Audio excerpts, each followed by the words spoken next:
SIR ವಿರುದ್ಧ ಜಾತ್ಯತೀತ ಪಕ್ಷಗಳು ಮತ್ತು ಜಾತ್ಯತೀತ ಎಲ್ಲ ಸಂಘಟನೆಗಳ ಒಕ್ಕೂಟದಿಂದ ಇಡೀ ಕರ್ನಾಟಕ ರಾಜ್ಯಾದ್ಯಂತ ಈಗ ಬಹುದೊಡ್ಡ ಹೋರಾಟವನ್ನು ಸುಮಾರು 8-9 ತಿಂಗಳಿಂದಲೂ ಕೂಡ ನಾವು ಮಾಡಿಕೊಂಡು ಬರ್ತಾ ಇದ್ದೇವೆ.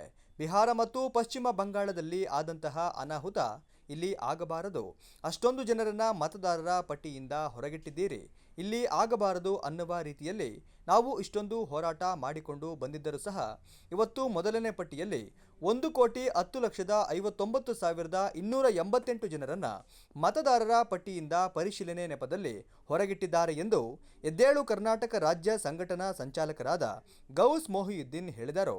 ಎಸ್ಐಆರ್ ವಿರೋಧಿ ಜಾತ್ಯತೀತ ಪಕ್ಷಗಳು ಮತ್ತು ಜಾತ್ಯತೀತ ಎಲ್ಲ ಸಂಘಟನೆಗಳ ಒಕ್ಕೂಟದಿಂದ ಇಡೀ ಕರ್ನಾಟಕ ರಾಜ್ಯಾದ್ಯಂತ ಈಗ ಬಹುದೊಡ್ಡ ಹೋರಾಟವನ್ನು ಸುಮಾರು 8-9 ತಿಂಗಳಿಂದಲೂ ಕೂಡ ನಾವು ಮಾಡ್ಕೊಂಡು ಬರ್ತಾ ಇದ್ದೀವಿ. ಜೊತೆಗೆ ಬಿಹಾರಲ್ಲಿ ಆದಂತಹ ಅನಾಹುತ ಮತ್ತು ಪಶ್ಚಿಮ ಬಂಗಾಳದಲ್ಲಿ ಆದಂತಹ ಅನಾಹುತ ಇಲ್ಲಿ ಆಗಬಾರ್ದು, ಅಷ್ಟು ಜನರನ್ನ ಮತದಾರರ ಪಟ್ಟಿಯಿಂದ ಹೊರಗಿಟ್ಟಿದ್ದೀರಿ, ಇಲ್ಲಿ ಆಗಬಾರ್ದು ಅನ್ನೋ ರೀತಿಯಲ್ಲಿ ನಾವು ಇಷ್ಟೊಂದು ಹೋರಾಟ ಮಾಡ್ಕೊಂಡು ಬಂದಿದ್ರು ಕೂಡ ಇವತ್ತು ಮೊದಲನೇ ಪಟ್ಟಿಯಲ್ಲಿ 1,50,59,288 ಜನರನ್ನ ಮತದಾರರ ಪಟ್ಟಿಯಿಂದ ಅಬ್ಸರ್ವೇಷನ್ ಅಂತ ಅಂದರೆ ಇದನ್ನು ಪರಿಶೀಲನೆ ಮಾಡಬೇಕು ಅಂತ ಹೊರಗಿಟ್ಟಿದ್ದಾರೆ.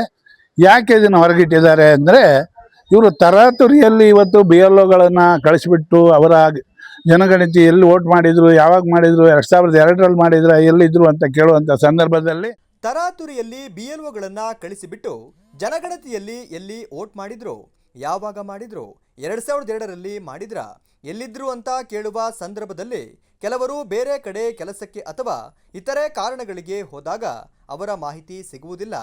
ಆದ್ದರಿಂದ BLOಗಳು ಅಲ್ಲಿ ಇಲ್ಲ ಅಂತ ಬರೆದು ಕೊಡ್ತಾರೆ. ಆದರೆ ಇದು ಮತದಾರರ ಪಟ್ಟಿಯಿಂದಲೇ ಹೊರಗಿಡುವ ತಂತ್ರಗಾರಿಕೆಯಾಗಿದೆ. ಈ ಕುರಿತು ಚುನಾವಣಾ ಆಯೋಗಕ್ಕೂ ಮತ್ತು ಸರ್ಕಾರಕ್ಕೂ ನಾವು ಈಗಾಗಲೇ ಎಚ್ಚರಿಕೆಯನ್ನ ನೀಡಿದ್ದೇವೆ ಎಂದರು. ತರಾತುರಿಯಲ್ಲಿ ಹೋದಂಥ ಸಂದರ್ಭದಲ್ಲಿ ಕೆಲವರು ಬೇರೆ ಕಡೆ ಕೆಲಸಕ್ಕೆ ಹೋದವರು ಇರ್ತಾರೆ, ಕೆಲವರು ಬೇರೆ ಬೇರೆ ಕಡೆ ಹೋದವರು ಇರ್ತಾರೆ. ಆದರೆ ಇವರಿಗೆ ಆ ಸಂದರ್ಭದಲ್ಲಿ ಅವರ ಮಾಹಿತಿ ಸಿಗೋದಿಲ್ಲ. ಆದ್ದರಿಂದ ಅವರು ಅಲ್ಲಿ ಇಲ್ಲ ಅಂತ ಬರ್ಕೊಟ್ಬಿಡ್ತಾರೆ. ಆದರೆ ಅವರು ಮತದಾರರ ಪಟ್ಟಿಯಿಂದಲೇ ಹೊರಗಿಡುವಂಥ ಒಂದು ತಂತ್ರಗಾರಿಕೆಯನ್ನು ಇವತ್ತು ಕೇಂದ್ರ ಸರ್ಕಾರ ಮತ್ತು ಚುನಾವಣಾ ಆಯೋಗ ಮಾಡ್ತಾ ಇದೆ.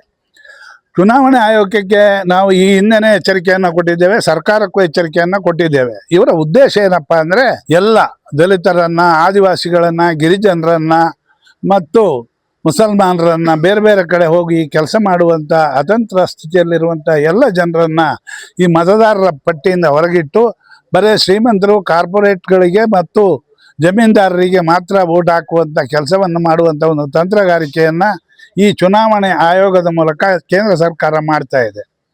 ಇದು ಈ 12 ವರ್ಷದ ಅವರ ಒಂದು ತಂತ್ರಗಾರಿಕೆಯ ಭಾಗವಾಗಿ ಈ ವರ್ಷ ಇದು ಜಾರಿಗೆ ಬಂದಿದೆ.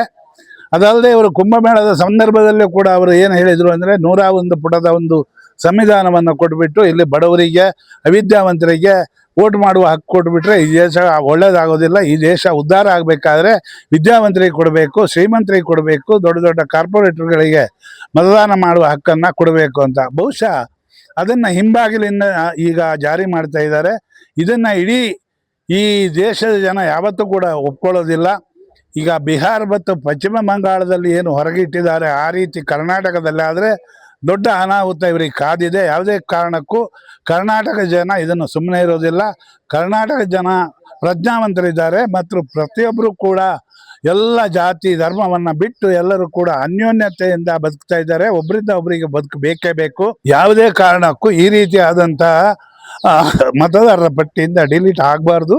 ಇದನ್ನು ಮತ್ತೊಮ್ಮೆ ಪರಿಶೀಲನೆ ಮಾಡಬೇಕು ಅಂತ ಎಚ್ಚರಿಕೆ. ಸುದ್ದಿಗೋಷ್ಠಿಯಲ್ಲಿ ರೀತು, ಪುಟ್ಟಸ್ವಾಮಿ, ಗಣೇಶ್, ಗೋಪಾಲ್ ಗೌಡ, ಅಕ್ಬರ್ ಉಪಸ್ಥಿತರಿದ್ದರು.